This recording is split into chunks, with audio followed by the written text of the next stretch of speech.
हमारा जो उद्देश्य है इस साधना का परम अक्षर ब्रह्म की प्राप्ति है, यानी पूर्ण मोक्ष प्राप्ति है। हमारा जो लक्ष्य है वो सतलोक जाना है, उस स्थान पर जहाँ जाने के बाद साधक लौटकर कभी वापस नहीं आते। उसके लिए 3 मंत्र की मजदूरी है। ओम सरपुरुष का, तत् ये सांकेतिक है, दास बताओगा, ये अक्षर पुरुष का मंत्र है, और सत ये परम अक्षर ब्रह्म का है। इन तीनों मंत्रों की हमने मजदूरी करनी है। इससे हम परमात्मा प्राप्ति करेंगे, यानी उस सनातन परम धाम को प्राप्त करेंगे, उस परम अक्षर ब्रह्म की शरण में चले जाएंगे जहाँ में परम शांति प्राप्त होगी, और फिर लौटकर कभी नहीं आएंगे। तो उसके लिए 18वें अध्याय के 66वें श्लोक में गीता ज्ञानदाता कहता है, सर्वधर्मान परित्यज्य, मेरे सतर के ओम नाम का जाप मुझे छोड़ दे, उस 3 मंत्र मत है वो मुझे छोड़ दे मेरे में, और फिर तू एकम शरणम व्रज, फिर उसकी शरण में जा। क्योंकि हम क्या करते रहे, ओम नाम के जाप का कमाई करके हम ब्रह्मलोक में चले जाते, वहाँ देवता बन जाते, वो पुण्य समाप्त होते ही फिर वापस पटक देते, पाप के भोगने के लिए धक्के खाते, गधे कुत्ते सुर बनते। तो अब हम इसके उस ओम नाम का प्रतिफल नहीं लेंगे, इसके किसी ब्रह्मलोक में जाके हम इसको दे देंगे, संभाल तेरा यू कर्जा और हमें कर्ज मुक्त कर। तो फिर ये हमें छोड़ देगा सब पापों से, यह जो दुखी कर गधे कुत्ते बनाता है।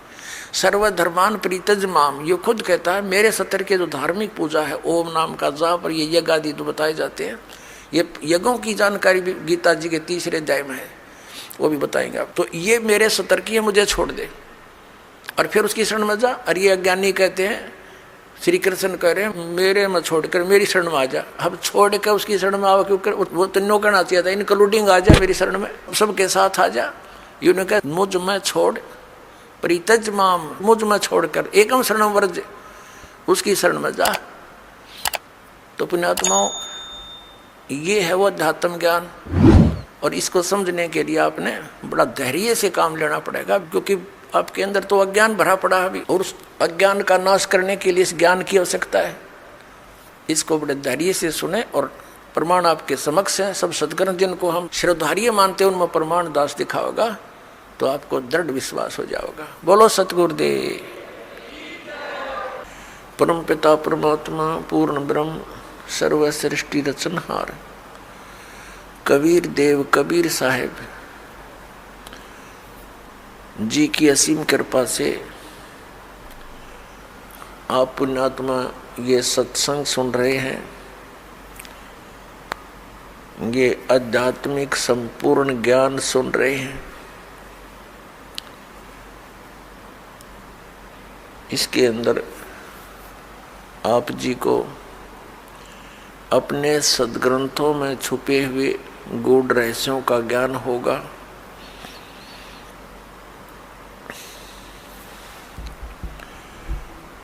और सत्संग में आने से प्राणी को पता चलता है कि मनुष्य जीवन का क्या उद्देश्य है। सत्संग के अंदर बहुत ही पुण्यकर्मी प्राणी ही आया करते हैं। सत्संग में पता चलता है कि मानुष जन्म पाके जो नहीं रटे हरि नाम, और जैसे कुआ जल बिना बनवाया क्या काम। परमात्मा हमें याद दिलाते हैं, मनुष्य जीवन प्राप्त करके यदि प्राणी परमात्मा की भक्ति नहीं करता, उसका जीवन ऐसे व्यर्थ है जैसे जिस कूप में, जिस कुएं में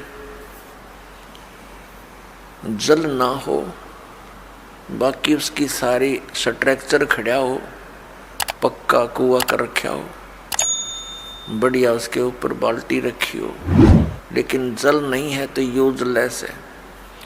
ठीक इसी प्रकार मनुष्य जीवन प्राप्त प्राणी यदि परमात्मा की भक्ति नहीं करते हैं तो उनका जीवन उस जल रहित कूप के तुल्य है। अब उस कुएं का नाम कुआं अवश्य है, लेकिन गुण कुएं के नहीं है। ठीक इसी प्रकार जो मनुष्य शरीरधारी प्राणी परमात्मा की भक्ति नहीं करता, उसका नाम मनुष्य अवश्य है, लेकिन गुण मनुष्य के नहीं है। अपने आत्माओं हम देखते हैं कि परमात्मा के चाहने वाली पुण्यात्माओं की कमी नहीं। जहाँ भी जिस संत के पास देखते हैं लाखों की संख्या में ये पुण्यात्मा कल्याण कराने के लिए, कल्याणार्थ वहाँ पहुँच जाते हैं। और जो भी वो गुरुदेव साधना बताते हैं, क्रियाएं बताते हैं, वो श्रद्धालु पूर्ण श्रद्धा के साथ करते हैं। और जो बिल्कुल भक्ति नहीं करते उनकी भी कमी नहीं। पुण्यात्मा जो भक्ति बिल्कुल नहीं करते वो तो बिल्कुल अपना मनुष्य जीवन का नाश कर ही रहे हैं।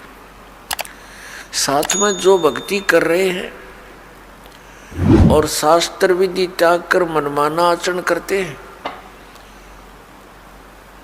अज्ञानी गुरुओं के पास बैठे हैं, तो वो भी बहुत बड़े धोखे में हैं। वो भी अपना जीवन नाश कर रहे हैं। तो पुण्यात्मा परमात्मा के पाने के लिए प्रयत्नशील प्राणी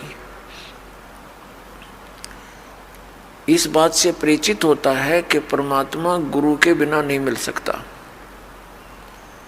इसलिए गुरुओं की आवश्यकता पड़ी और गुरु बनाने के लिए हम इन महापुरुषों के पास पहुंच गए।